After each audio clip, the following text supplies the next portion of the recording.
وأهميتها مع ضيف حلقة هذا اليوم عبر اتصال هاتفي من المنامة نجم الكرة البحرينية الأسبق الكابتن علاء حبيل.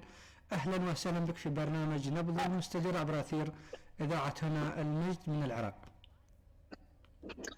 السلام عليكم، يعطيك العافية، مسي عليك وعلى الكادر الموجودين وياك وعلى جميع المستمعين في هذا البرنامج الطيب. تحياتي واحترامي كابتن، انت احد سفراء الكرة البحرينية في جميع المحافل وابرزها البطولات الخليجية. اليوم نتحدث عن كابتن بطولة كأس الخليج، دائما ما تحظى بدعم اعلامي وجماهيري، دائما ما تكون مغايرة عن بقية البطولات ولكها يعني لها عفوا نكهة خاصة ومختلفة عن بقية الأحداث الرياضية. طبعا الكل يعرف ان هاي التجمع الخليجي الاخوي والمنافسه تكون فيه الشريفه على بطوله الخليج. طبعا دائما ما تكون بطوله قويه وحماسيه بين جميع المنتخبات الخليجيه بحكم تقريبا تقارب مستوى جميع المنتخبات في هاي البطوله. طبعا نعم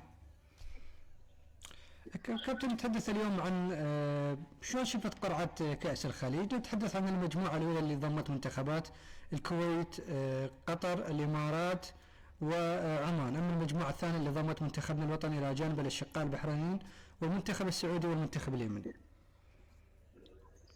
طبعا شوف يعني هو بحكم القرعة يمكن الكل يقول ان المجموعة الأولى اللي بين المنتخب الكويتي والمنتخب القطري والعماني والإماراتي ان هي الأقوى كمجموعة. نعم. بس في كرة القدم وفي البطولات الخليجية عامة يعني أنا وجهة نظري يعني طبعا جميع المنتخبات في هاي البطولة يعني تقريبا تكون المنافسة قوية بينهم، خصوصا بحكم نعم قرب المستوى في جميع المنتخبات.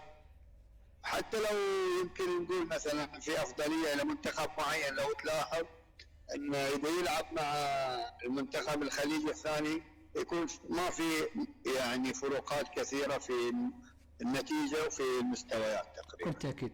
كابتن، نتحدث عن في النسخه الماضيه اللي هي نسخه خليجي 25 اللي قيمت فيها العراق.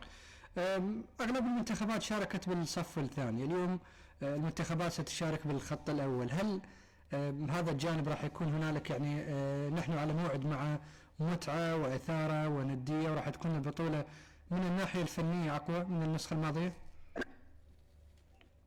شوف بطولة 25 خليجي 25 في البصرة طبعا معظم المنتخبات شاركت بمنتخبها الأول ما عدا المنتخب الكويتي والمنتخب السعودي اللي كان أكثر شيء إنه يكون بالأولمبي. نعم.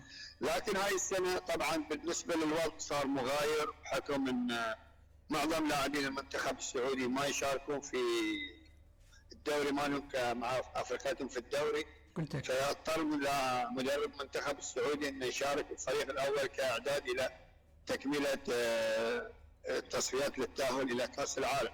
وهذا الشيء طيب طبعا بحكم ان هاي المشاركة راح تعطي دافع ومباريات اقوى، تكون البطوله اقوى في هذه السنه اتوقع يعني من الموسم من البطوله السابقه طبعا. بكل تاكيد. كابتن، بعد غياب دام لسنوات طويله العراق احتضن في النسخه الماضيه بطوله خليجي 25. كيف شاهدت هذه البطوله من الناحيه الفنيه والناحيه الجماهيريه؟ الفنيه طبعا كان المنتخب العراقي والمنتخب العماني يعني مميزين في هذه البطولة مع المنتخب القطري أيضا. نعم. يعني كبطولة، لكن نقول صاحب الأرض والجمهور طبعا أداء كان طيب ومستويات رفيعة ومستوى ثابت تقريبا في جميع المباريات. نعم. وهو اللي حصد البطولة. نعم.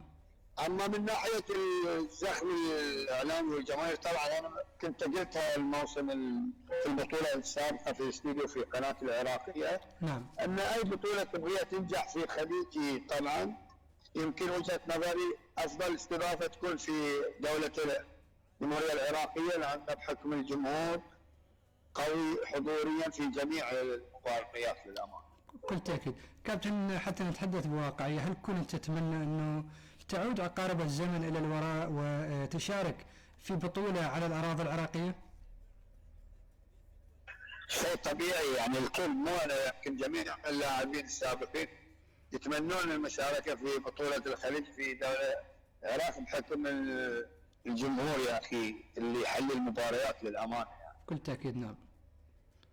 إن شاء الله تكون هذه النسخة نسخة مميزة واستثنائية ونسخة مغايرة عن البطولات السابقة. كابتن، نتحدث عن حظوظ المنتخب البحريني في بطولة خليج 26، لا سيما أن المنتخب البحريني في المجموعة الثانية إلى جانب العراق والمنتخب السعودي واليمني. طبعا نتمنى التوفيق لجميع المنتخبات في هذه البطوله، وان شاء الله نتمنى لمنتخبنا التوفيق والظفر باللقب اللي ثاني مره ان شاء الله في تاريخنا. بس يعني نفس ما قلت لك انا، مجموعتنا يمكن الكل يقول كمجموعه في الترتيب الثاني في القوه، لكن انا اقول ما في فريق او منتخب راح يكون صيد سهل الى جميع المنتخبات بحكم تقارب المستوى، وفي نفس الوقت يعني تطور الكره اليمنيه في الصعب الان عن السابق يعني للامانه.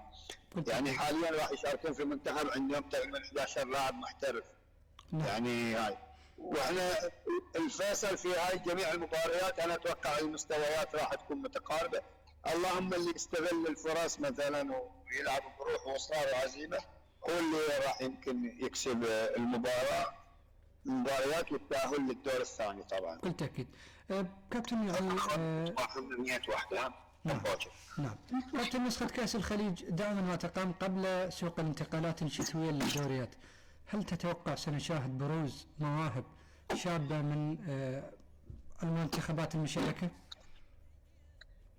شيء طبيعي يعني، كل دورة تبرز لك نجوم فيه للأمانة يعني، إن كانوا محترفين أو غير محترفين للأمانة، وهي فرصة حق اللاعبين الغير محترفين في جميع منتخبات الخليجية أنه يبرز بروزه وأنه يصير محط أنظار للأندية الخليجية أو العربية أو الآسيوية. بكل تأكيد. كابتن، قامت البطولة كل عامين، رأيك بهذا الموضوع؟ هل أنه مع قامة البطولة كل عام أم مع كل 3 أعوام؟ ما هو الوقت المناسب لبطولة خليجي أو بطولة كأس الخليجي بشكل عام من أجل تطويرها من الناحية الفنية والتنظيمية أيضا؟ شوف أنا وجهة نظري للأمانة كل عامين شيء طيب يعني، لأن ما تقدر تسويها كل سنة مثلا البطولة بحكم انشغالات المنتخبات والأندية بالبطولات طبعا. كل تأكيد صعبة أن تسويها كل سنة، بس أنا وجهة نظري يعني تقريبا كل سنتين هاي التجمع الخليجي والأخوي أحسه مناسب للأمانة. لو خليناها يمكن 3 أو 4 سنوات راح تكون طويلة المسافة والمدة، وفي نفس الوقت بتكون كانها بطولة مشابهة إلى كأس العالم كل 4 سنوات تقريبا. كل تأكيد. كابتن، أيضا هنالك نقطة دائما ما نتحدث عنها في البرامج الرياضية، كأس الخليج إلى الآن هي ما معترف به من البطولات الدولية، لكن دائما أيضا تقام البطولة في شهر 12 وشهر 1 وأثناء فترة الدوريات. هل أنتم اليوم مع أنه تغيير وقت البطولة لتقام في فصل الصيف مع نهاية الدوريات؟ والله شوف يعني في إيجابيات وفي سلبيات في الناحيتين للأمانة. نعم. يمكن من إيجابيات البطولة أنها تكون في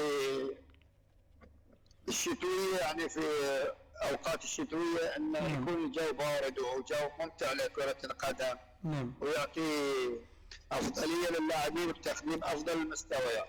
أما لو كانت يمكن في الصيف بعد انتهاء الدوريات اللاعب يمكن يكون متعب مرهق انه من موسم طويل ويحتاج فترة راحة وبترد تشاركه في بطولة، فهي يأثر عليه أيضا. وفي نفس الوقت الأجواء الحارة تصعب المباريات ومتعة كرة القدم للأمانة. كل تأكيد. كل تأكيد. إذا أنت اليوم مع إقامة البطولة في فصل الشتاء من أجل المتعة والإثارة. كابتن، يعني بسؤال أخير عن بطولة كأس الخليج، نتحدث عن توقعك من المجموعة الأولى، من سيتأهل إلى نصف النهائي؟ هل الإمارات أم الكويت أم قطر أم عمان؟ والله التوقعات للأمانة صعبة يعني، أنا أقول لك يعني، بس أنا يمكن بتكون المنافسه بين 4 فرق قويه للامانه، يعني نعم. خصوصا منتخب الكويت متجدد وبين ارضه وجمهوره، والمنتخب العراقي بطل النسخه الاخيره، وفي نفس الوقت المنافسه على نعم. التاهل لكاس العالم. وعندك المنتخب الاماراتي والقطري بطل اسيا القطري، والاماراتي مقدم مستويات طيبه في تصفيات ايضا كاس. فالتوقعات للامانه بتكون صعبه. لكن نوعا ما الاقرب يعني الى نصف النهائي. انا وجهه نظري اتوقع يمكن العراق وقطر يعني للامانه. ممكن نشاهد في نهائي البطوله ان شاء الله. ان شاء الله. نجم الكره البحرينيه السابق الكابتن علاء حبيل، سعيد جدا بتواجدك معي في حلقه هذا اليوم من برنامج نبض المستديره. حبيبي تسلم، يعطيك العافيه. تحياتي واحترامي. نجم الكرة البحرينية والعديد من الأندية العربية أبرزها الغرافة القطري، النجم الذي صال وجال في الملاعب العربية والخليجية، وكان خير سفير للمنتخب البحريني النجم علاء حبيل. أهلا وسهلا بك مرة أخرى في حلقة هذا اليوم، وتحياتي واحترامي لشخصك. حبيبي يعطيك العافية ومشكورين على الاستضافة، ويعطيكم موفقين في هذا البرنامج إن شاء الله، ونشوف تغطياتكم إن شاء الله في كأس الخليج إن شاء الله. إن شاء الله دعمك ومساندتك كابتن. تحياتي واحترامي مرة أخرى. حبيبي تحياتي لكم جميعا. علاء حبيل الذي كان ضيفا عزيزا مكرما عبر اتصال هاتفي من العاصمة البحرينية المنامة للحديث عن انطلاق بطولة خليجي 26. نأمل بالتوفيق والنجاح للمنتخب الوطني العراقي، ونشاهد أيضا نسخة مختلفة واستثنائية مختلفة تماما عن النسخ الماضية. بطولة كأس الخليج دائما ما تحظى بدعم إعلامي وجماهيري، لذلك من الناحية الفنية ومن الناحية الجماهيرية دائما ما تكون مليئة بالشغف والأحداث